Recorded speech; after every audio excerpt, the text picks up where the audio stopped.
नमस्कार, मैं हूं मनोज मानस। हमारे स्पेशल बुलेटिन में आपका स्वागत है और अब सबसे पहले बात करेंगे बदले मन स्वदेशी का आह्वान। सीएम योगी आदित्यनाथ मथुरा पहुंचे, जहां उन्होंने पंडित दीनदयाल उपाध्याय स्मृति महोत्सव मेले में शिरकत की। मुख्यमंत्री योगी आदित्यनाथ ने यहां कहा कि पंडित दीनदयाल उपाध्याय का विजन साकार हुआ तो भारत विश्वगुरु बनेगा। आपको बता दें, फरह के नगला चंद्रभान में योगी ने जनसभा को संबोधित करते हुए कहा कि ग्राम इकाइयों से जिला और जिले से प्रदेश और प्रदेश से देश मजबूत होता है। तो सीएम योगी ने स्वदेशी का आह्वान किया। दीनदयाल उपाध्याय के विजन पर मुख्यमंत्री योगी आदित्यनाथ ने चर्चा की। उन्होंने कहा, ग्राम से जिला, जिले से प्रदेश और प्रदेश से देश जो है वो मजबूत होता है। इसलिए ग्राम जो है पहली इकाई, उसको मजबूत करना चाहिए, फिर हम जिले को मजबूत करते हैं, फिर प्रदेश से होते होते इसी तरीके से देश मजबूत होता है। इसलिए स्वदेशी का आह्वान उन्होंने ग्राम स्तर से किया, जिले स्तर से किया और प्रदेश स्तर से होते होते देश स्तर पर स्वदेशी का आह्वान उन्होंने किया और पंडित दीनदयाल उपाध्याय के विजन को साकार करने की बात कही। उन्होंने कहा कि तभी भारत विश्व गुरु बन सकता है। तो मथुरा पहुंचे थे मुख्यमंत्री योगी आदित्यनाथ। इस दौरान कार्यक्रम में बोलते हुए उन्होंने स्वदेशी के आह्वान की बात कही।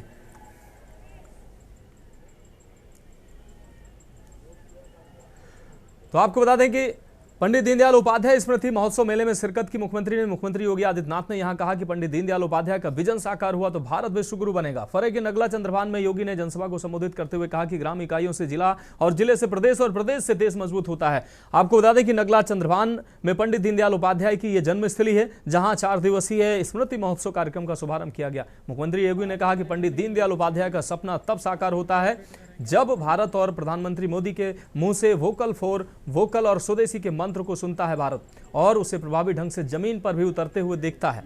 भारत के पिछले 11 साल में हर क्षेत्र में अभूतपूर्व प्रगति की है। भारत ने पिछले 11 वर्षों में आपने इस नए बदलते हुए भारत को देखा है। पहले भारत दुनिया के बॉटम 5 देशों में गिना जाता था, लेकिन आज वह दुनिया के टॉप 4 अर्थव्यवस्था में भारत का नाम है और अगले 3 वर्ष तक भारत दुनिया की तीसरी बड़ी अर्थव्यवस्था बनेगा।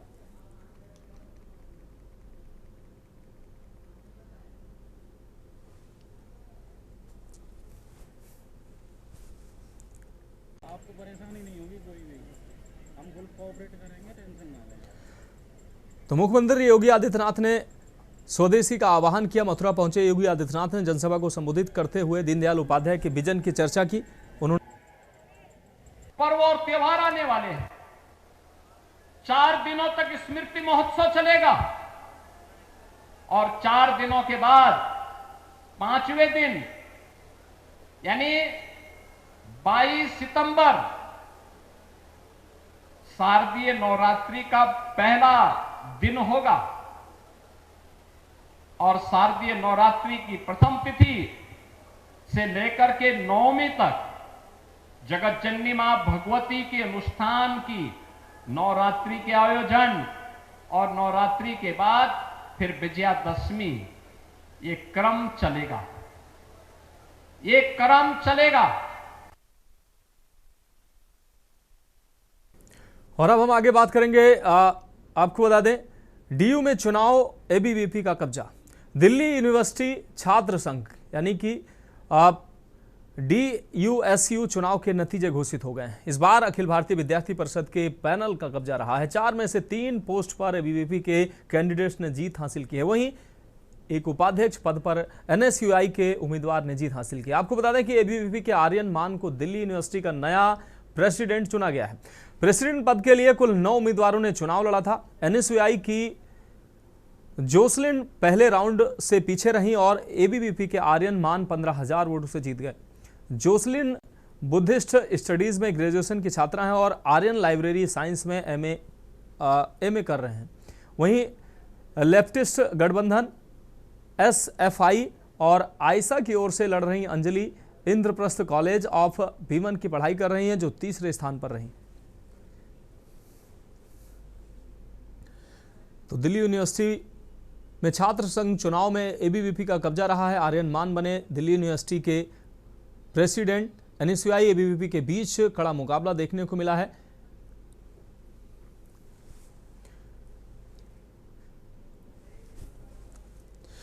और इस खबर पर अहम अपडेट के लिए हमारे विशेष संवाददाता अखिलेश जी हमारे साथ दिल्ली से जुड़ चुके हैं। अखिलेश जी, दिल्ली यूनिवर्सिटी में जो छात्र यूनियन का चुनाव हुआ है उसमें एबीवीपी का कब्जा देखने को मिला है। प्रेसिडेंट एबीवीपी का चुना गया। इस दौरान एनएसयूआई और एबीवीपी में कड़ी टक्कर देखने को मिली। क्या कुछ अहम अपडेट है इस खबर पर? देखिए दिल्ली विश्वविद्यालय के छात्र संघ चुनाव की नजर सभी राजनीतिक दलों की रहती है और खासकर इस चुनाव में भारतीय जनता पार्टी के तरफ से अखिल भारतीय विद्यार्थी परिषद के कैंडिडेट हो और चाहे फिर कांग्रेस के तरफ से एनएसयूआई यानी national student union of India के कैंडिडेट हो, दोनों के तरफ से कड़ी चुनावी टक्कर रहती है। और इस चुनाव में दिल्ली विश्वविद्यालय में चुनाव प्रचार के लिए बड़े बड़े धुरंधर उतरते हैं जो पहले भी दिल्ली विश्वविद्यालय के छात्र संघ में रहे।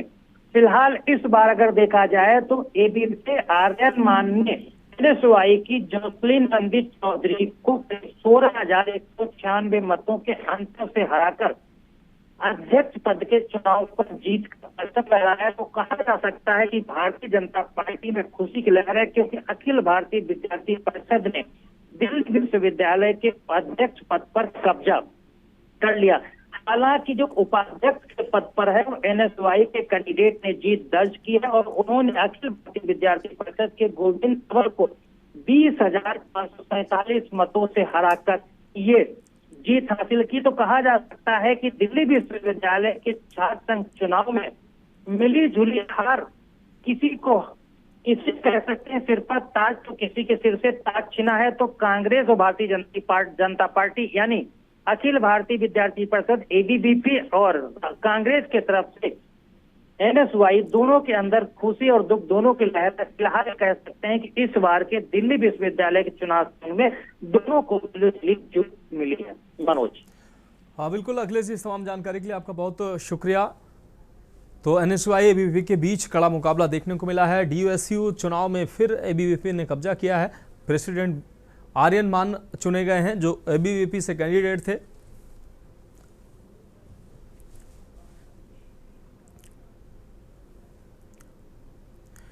और अब हम बात करेंगे चोर का शोर, अफवाह का जोर। खबर कानपुर से है, जहां चकेरी थाना क्षेत्र में भीड़ ने चोर समझकर एक संदिग्ध व्यक्ति को दौड़ाकर पीट दिया। महानगर में चोरी की वारदातों पर अंकुश लगाना पुलिस के बस के बाहर की बात साबित हो रही है। इसलिए विभिन्न इलाकों में, खासकर नवविकसित इलाकों में लोग रत जगा कर स्वयं रखवाली करने को मजबूर हो रहे हैं। हालांकि पुलिस चोरी की वारदातों से इनकार करते हुए अफवाह करार दे रही है। वहीं लोगों का आरोप है कि पुलिस चोरियां ना दर्ज कर अफवाह बताकर अपना पल्ला झाड़ रही, अपना पल्लू बचा रही है। इधर पुलिस ने संदिग्ध के साथ मारपीट करने के आरोप में 2 लोगों पर शांति भंग की कार्रवाई की है।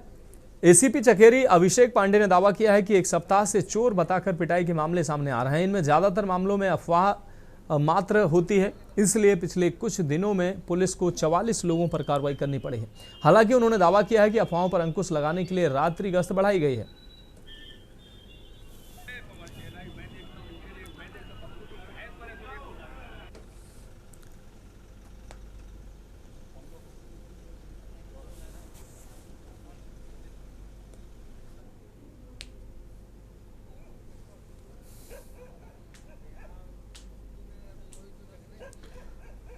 तो चोर समझकर संदिग्ध को पीटने की घटना सामने आई है।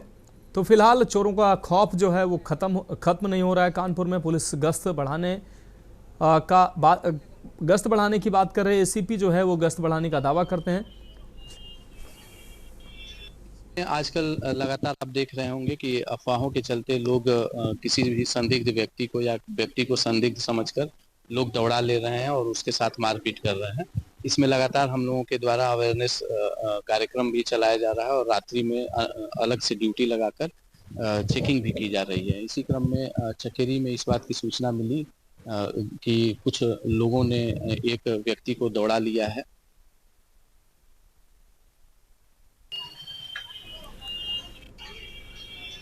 सारिका गुप्ता हमारी संवाददाता ज्यादा जानकारी के लिए हमारे साथ जुड़ गए हैं। सारिका, कानपुर में चोरों का जो खौफ लोगों में बना हुआ है, लोग रातों में जाकर अपने घर और परिवार की रखवाली कर रहे हैं। वहीं दूसरी तरफ इन घटनाओं को पुलिस महज अफवाह बताती है। ये घटना कानपुर में जो सामने आई है उसमें चोर समझकर एक व्यक्ति को दौड़ा लिया गया, उसकी पिटाई कर दी गई और इसके बाद पुलिस जो है गश्त बढ़ाने का दावा कर रहे हैं, लेकिन लोग जो है वो चोरों के खौफ में जीने को मजबूर हो रहे हैं।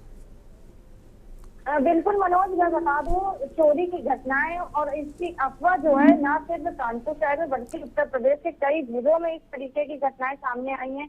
लोग जो है रातों में जाग रहे हैं, अपने घरों की हिफाजत कर रहे हैं और कहीं ना कहीं आशंका के चलते जो लोग घर से बाहर निकलते हैं उनको अपना शिकार बना रहे हैं। ऐसी कई घटनाएं हो चुकी हैं कानपुर शहर में कि हड़कंप मच जाता है चोरों की आवाज सुनकर या फिर चोर की जो शोर है वो सुनकर लोग अपने घरों से बाहर निकल आते हैं और कहीं ना कहीं जब उस व्यक्ति को पकड़ लेते हैं तो फिर लोग उसे मारते पीटते हैं। ऐसे में कानपुर पुलिस जो है वो एक्टिव हो चुकी है और लगातार लोगों से अपील भी कर रही है कि अगर किसी भी अज्ञान व्यक्ति को देखे, अनजान व्यक्ति को, तो उसको मारे नहीं बल्कि खुद पुलिस के सुपुर्द कर दें। और इसी कड़ी में सबसे ज्यादा जो घटनाएं हैं वो साउथ में सामने आई हैं और अब तक 44 लोगों की इस पर गिरफ्तारी हो चुकी है, 4 FIR दर्ज करी जा चुकी हैं और बाकायदे DCP है, ACP है, ये लोगों से ये अपील भी कर रहे हैं कि अगर उन्हें कोई अनजान व्यक्ति मिल रहा है तो जो भीड़ इकट्ठा हो जाती है उस पर मारपीट ना करके चुपचाप जो है वो पुलिस को सूचना दें और पुलिस के सुपुर्द कर दें। और वहीं पर गश्त करने के लिए पुलिस के 112 सैनिक हैं, उनको भी कहा गया है कि वो लोग रातों में निकलकर गश्त करेंगे। उसके अलावा जो जीप में कर्मचारी होते हैं पुलिस के वो एक्टिव हो जाएंगे और बाकायदा CCTV कैमरों से भी निगरानी करी जा रही है। बिल्कुल सारिका, इस तमाम जानकारी के लिए आपका बहुत बहुत शुक्रिया। तो संदिग्ध को पीटने पर मामला दर्ज हुआ है। हालांकि चोरों का जो खौफ है वो खत्म होने का नाम नहीं ले रहा है। पुलिस गश्त बढ़ाने की बात करे, ACP ने भी गश्त बढ़ाने का दावा किया है, लेकिन लोगों में कहीं ना कहीं संदिग्ध लोगों की लगातार शहर में मिलने की लोग बात कर रहे हैं और अपने परिवार की सुरक्षा, घर की सुरक्षा वो स्वयं रात में जगते हुए करते नजर आते हैं। तो फिलहाल संदिग्ध को पीटने में 2 लोग गिरफ्तार हुए हैं। कानपुर में ऐसी खबरें जो है वो कई दिनों से लगातार सामने आ रही हैं। हालांकि उत्तर प्रदेश के तमाम शहरों से ऐसी खबरें सामने आ रही है, लेकिन अफवाहों का पुलिस ये दौर बता रही है कि इस तरीके की कोई इसमें सच्चाई नहीं है। लोग अफवाह फैला रहे हैं, वहीं अफवाहों पर भी अंकुश लगाने का पुलिस प्रयास कर रही है, बात कह रही है, लेकिन कहीं ना कहीं लोग जो है वो साफ तौर पर डरे और सहमे नजर आ रहे हैं।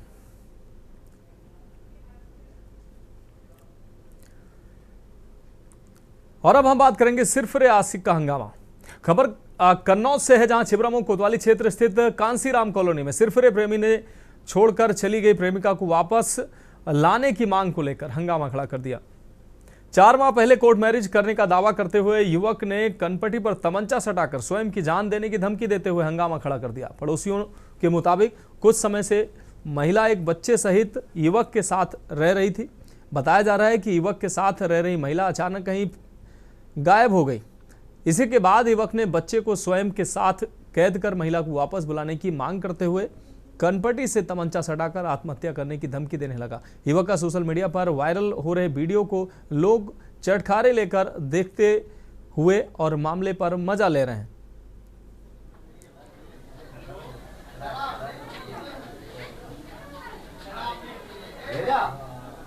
ये तो दिया यार, देख हमने तो यही 12 किलोमीटर की दूरी है, उसकी जानकारी है जिसके बारे में सब कर रहा है।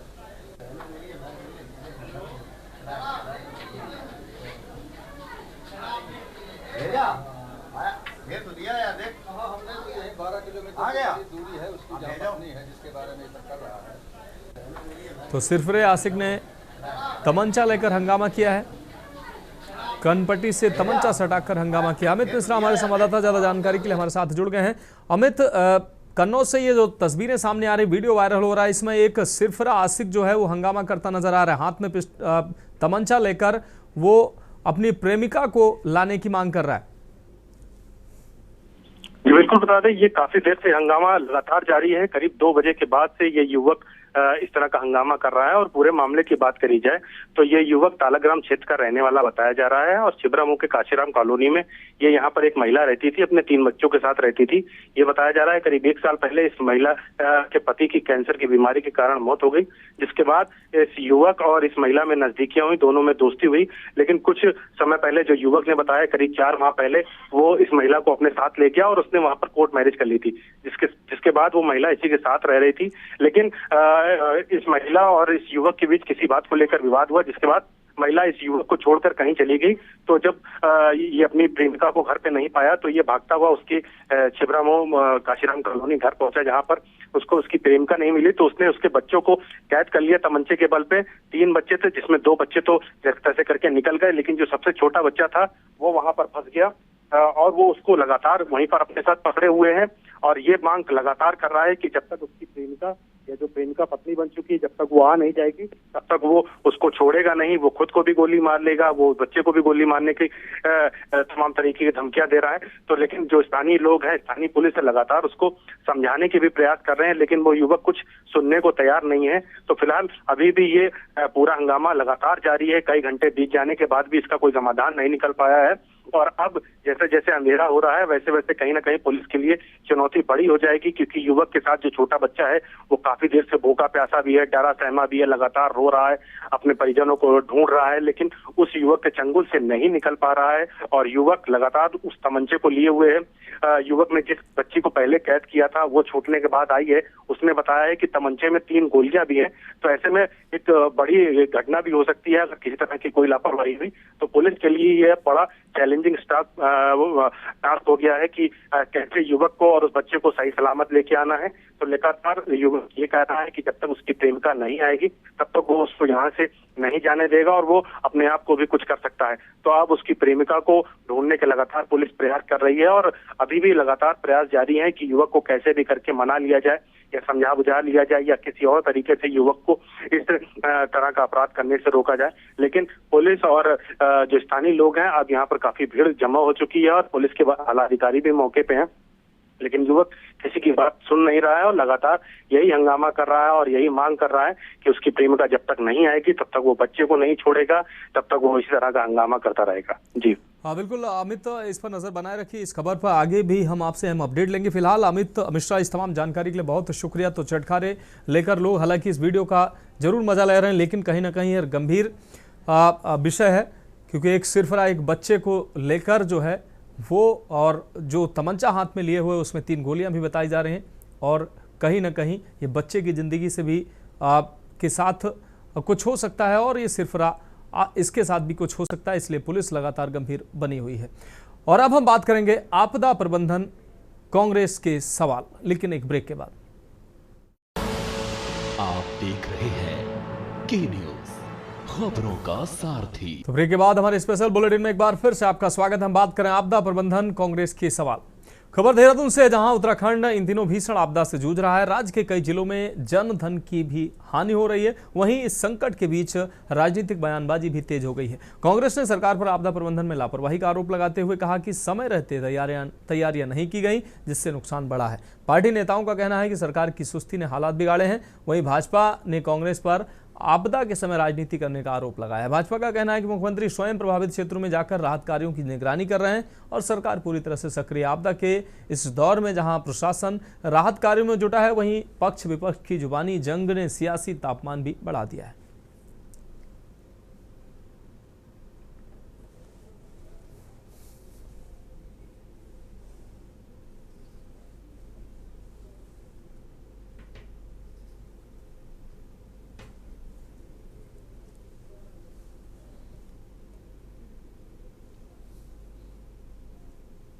नहीं रोक पाते और वो इस तरह से लोगों को भी एक वातावरण देने का काम करते हैं कि ताकि आप भी अपनी सेवाएं देते रहें। और इसलिए हमारी सरकार काम कर रही है। देहरादून में भी बहुत बड़ी दुखद घटनाएं हुई है। यहाँ पे कुछ लोग बिल्कुल जो नहीं रहे आज हमारे बीच में, और उनके लिए भी जिस तरह से मुख्यमंत्री जी पहुँचते हैं और उस स्थल को देखते हैं। आपदा में जिस तरीके से जनधन की हानि हुई है, राजधानी देहरादून में ही आप देख लीजिए, सहसधारा को आप ले लीजिए, माल देवता को ले लीजिए, प्रेम नगर से आगे पुल बह गया है, परवल में ट्रेली पलटने से 12 लोगों की जो है दुर्घटना से कई लोगों की जानें भी चली गई हैं। पूरे पर्वतीय क्षेत्र में आप देख लीजिए, जगह जगह लैंडस्लाइड हो रही है।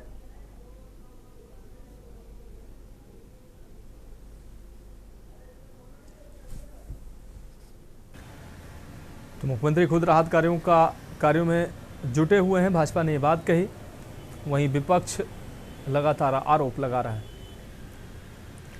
और अब हम बात करेंगे गैंगस्टर फेम गायक जुबिन का निधन। मशहूर असमिया गायक जुबिन गर्ग का सिंगापुर में दुखद दुर्घटना में निधन हो गया है। वह स्कूबा डाइविंग कर रहे थे, तभी हादसे का शिकार हो गए। सिंगापुर पुलिस ने उन्हें बचाया और पास के एक अस्पताल में भर्ती कराया। काफी मशक्कत के बावजूद डॉक्टर उन्हें बचा नहीं पाए। वह 52 साल के थे। उनके परिवार में उनकी पत्नी थी। नॉर्थ ईस्ट फेस्टिवल के आयोजकों की तरफ से जारी एक बयान में कहा गया कि हम गहरे दुख के साथ जुबिन गर्ग के निधन की खबर साझा कर रहे हैं। स्कूबा डाइविंग करते समय उन्हें सांस लेने में तकलीफ हुई और उन्हें तुरंत CPR दिया गया। उन्हें सिंगापुर जनरल अस्पताल ले जाया गया। उन्हें बचाने के तमाम प्रयासों के बावजूद दोपहर करीब 2:30 बजे ICU में उन्हें मृत घोषित कर दिया गया। आपको बता दें कि Zubeen Garg north east festival में भाग लेने के लिए सिंगापुर में गए थे। यहां उन्हें 20 सितंबर को प्रदर्शन करना था। उनके अलावा उन्होंने नमस्ते लंदन का गाना दिलरुबा गाया था।